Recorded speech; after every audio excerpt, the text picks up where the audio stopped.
ఇది Dale Carnegie రాసిన అద్భుతమైన పుస్తకం. ఇతరుల మనస్సులను ఎలా గెలుచుకోవాలి అనే దానిపై మీకు త్వరితగతిల పూర్తి అవగాహన కల్పించే కార్యక్రమం. అసలు మన వృత్తి, వ్యక్తిగత విజయాల్లో 85% కేవలం మన కమ్యూనికేషన్ స్కిల్స్ అంటే ఇతరులతో మన సంబంధాలపైనే ఆధారపడి ఉంటుందన్నదే ఈ పుస్తకం చెప్పే అసలు సిసలైన నిజం. మరి ఇందులోని 3 ముఖ్యమైన పాఠాలేమిటో చూద్దామా? మొదటిది, ఎవరినీ విమర్శించడం గాని నిందించడం గాని చేయకండి. ఒక్కసారి ఆలోచించండి, భయంకరమైన నేరస్తులే తమను తాము ఎప్పుడూ తప్పుబట్టరుగదా. అలాంటప్పుడు సాధారణ మనుషులు మన విమర్శను పాజిటివ్గా ఎలా తీసుకుంటారు? విమర్శ అనేది మనం విసిరే బూమరాంగ్ లాంటిదండి.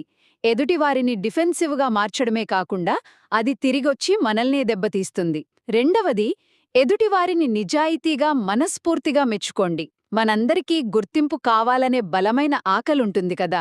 అంటే ఇది కేవలం ముఖస్తుతి చేయడం అనుకుంటున్నారా? ఛాన్సే లేదు.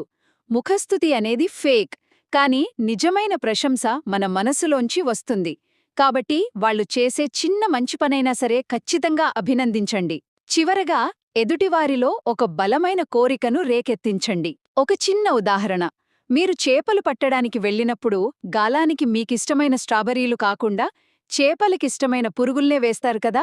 అలాగే ఇతరుల చేత ఏదైనా పని చేయించాలంటే వాళ్ళకి ఏది ఇష్టమో తెలుసుకుని ఆ దిశగానే మాట్లాడాలి. సో, విమర్శలు పక్కన పెట్టి నిజాయితీగా మెచ్చుకుంటూ వాళ్ళ ఆసక్తులకు అనుగుణంగా మాట్లాడితే మీరు ఎవ్వరి మనసునైనా ఇట్టే గెలుచుకోవచ్చు.